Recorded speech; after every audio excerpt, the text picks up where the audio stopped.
अकबर की मृत्यु, और इनका अगला शासक जो मुगलों का बन जाता है वो बन जाते हैं जहांगीर। अब जहांगीर के गले की फांस होते हैं माना अमर सिंह जी। भी कैसे झुकाऊं इनको, ऐसा क्या है कि हर बार हमारी सेना जाती है और हार के आ जाती है, लेकिन अमर सिंह जी को हम झुका नहीं पाते।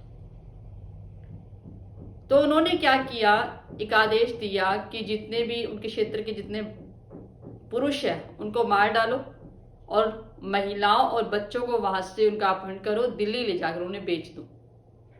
अब ये नरसंहार इन्होंने शुरू कर दिया। अब राजा को प्यारी प्रजा और प्रजा को प्यारा राजा।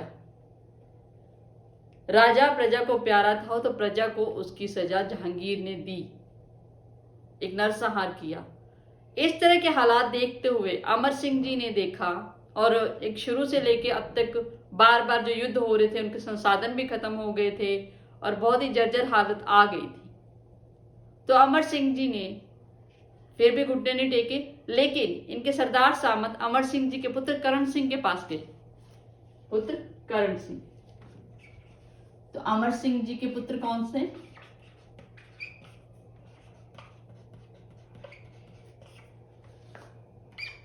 इनके पुत्र थे करण सिंह।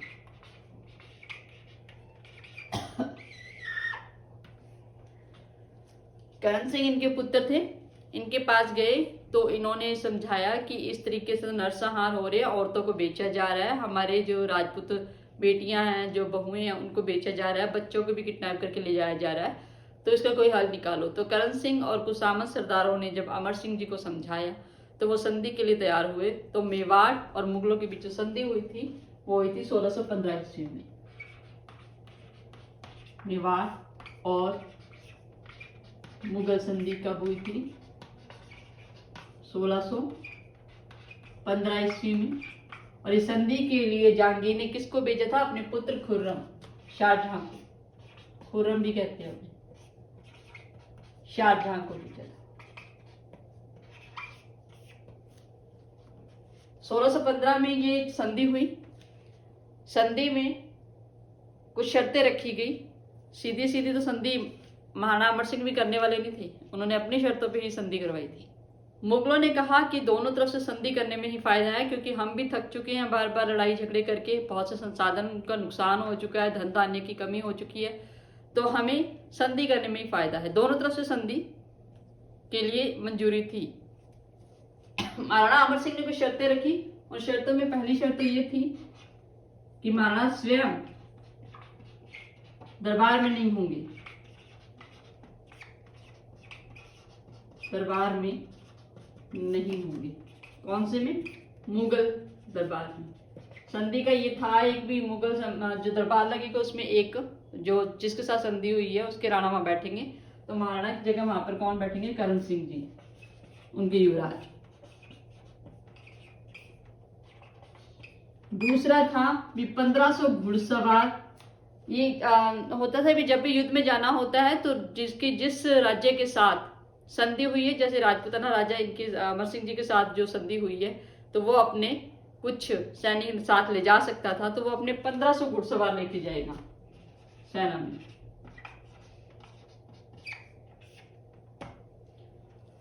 तीसरा था वैवाहिक संबंध नहीं होंगे, भी हम अपनी बेटियों की शादी मुगलों के साथ नहीं करेंगे, वैवाहिक संबंध नहीं होंगे।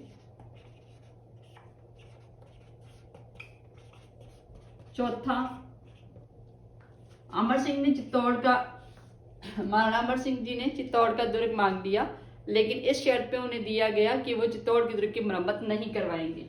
चित्तौड़ के दुर्ग की मरम्मत नहीं करवाएंगे। अगर मरम्मत करवा ली तो बस फिर तैयार हो गए लड़ाई के लिए। सबसे बड़ा डर था चित्तौड़ का दुर्ग मुगलों के लिए, क्योंकि मरम्मत होगी तो ये तो फिर से तान के खड़े हो जाएंगे, आ जाओ देख लेते हैं हम आपको। तो इस तरह इन शर्तों के मुताबिक ये संधि हुई थी। इसके बाद शांति हो गई, लड़ाई कहाँ हो मुगल और मेवाड़ के बीच में। बट अमर सिंह जी को इतिहास में इसी नाम से जाना जाने लगा भी उन्होंने संधि कर ली, उनके आगे झुक गए, उन्हें स्वाभिमान को नहीं रखा। लेकिन उनकी कुछ मजबूरियां थी, उन्होंने अपने राज्य के लिए, अपने राज्य को बचाने के लिए ये चीज की थी।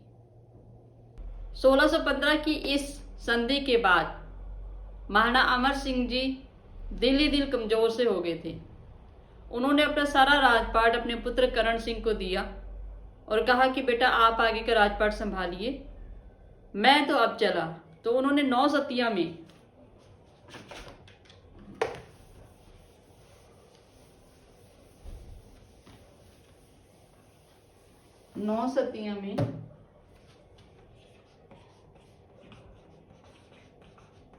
भगवत आराधना करते हुए अपने बाकी का जीवन व्यतीत किया और 1620 में इनकी मृत्यु हो गई। 1620 में महाराणा अमर सिंह जी की मृत्यु हो गई। यहीं उदयपुर में इनकी पहली जो छतरी है उदयपुर में, वो किस राणा की, इससे पहले के कोई भी राजा हुए थे, जो शासक हुए थे मेवाड़ के, उनकी किसी की छतरी यहाँ पर नहीं है, लेकिन पहली अमर सिंह जी की यहाँ पर, महाराणा अमर सिंह जी की छतरी यहीं पे है।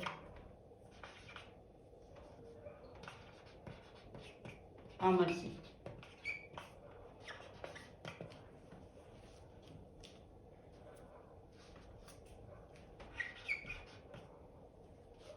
1615 की संधि के बाद जो कुछ बदलाव आए थे वो थे राणा सांगा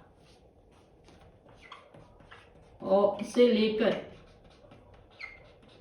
महाराणा प्रताप तक।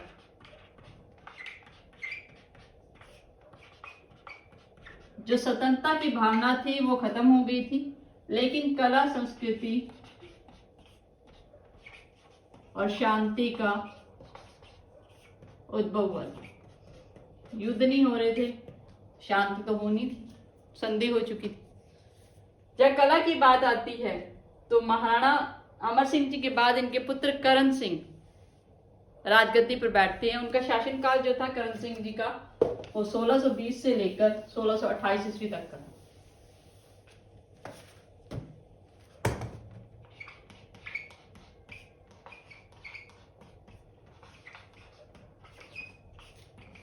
सोलह सौ 20 से लेकर 1628 ईस्वी तक।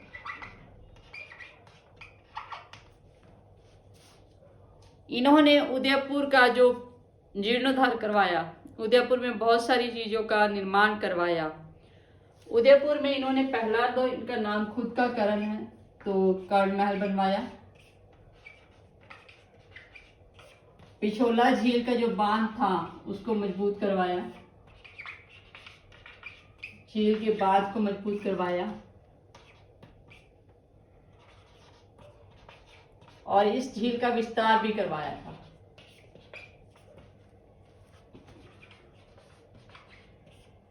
विस्तार, झील का विस्तार करवाया था। उदयपुर एक बहुत ही सुंदर नगरी है। वहां जाकर हमें बहुत सारी ऐसी चीजें देखने को मिलती है जो हमारे मन को, दिल को खुश करती हैं।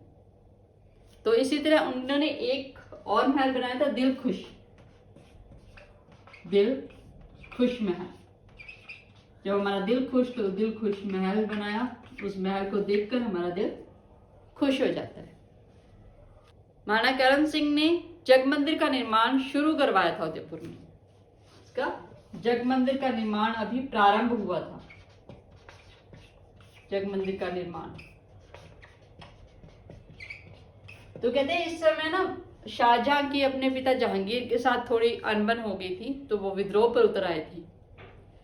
तो जब वो, अब हम नॉर्मली भी हम मम्मी पापा से लड़ ले तो हमें क्या कहेंगे, घर से निकल, तो वही चीज उनके साथ हुई, उन्हें घर से निकाला गया। तो इनके करण सिंह जी के साथ जब ये संधि हुई थी ना 1615 की, तो जो शाहजहां थे उनकी करण सिंह जी के साथ बड़े ही मैत्रीपूर्ण संबंध स्थापित हो गए थे, यानी अच्छे संबंध स्थापित हो गए थे।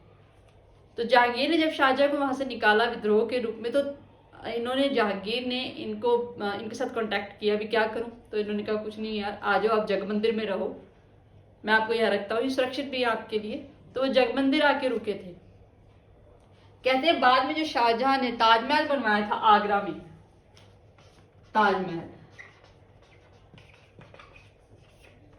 किनकी याद में? अपनी पत्नी मुमताज की याद में जो ताजमहल बनवाया था, उसका एक तरह से हम कहते हैं नक्शा, आर्किटेक्ट या जो भी कला जो शैली है वो इन्होंने इस महल से ली थी, जगमंदिर महल से। तो ये क्वेश्चन आ सकता है कि ताजमहल का जो मिलता जुलता जो एक था वो कौन सा महल था? जगमंदिर। तो शाहजहां यहाँ रह के गए थे, अच्छा लगा इन्होंने, वो बड़े बड़े गुंबद लगे हुए हैं, मार्बल लगी हुई है, सफेद पत्थर जो लगा हुआ है, ये चीजें बड़ी अच्छी लगी उनको, तो उन्होंने आगरा में ताजमहल का निर्माण उसी के अकॉर्डिंग करवाया।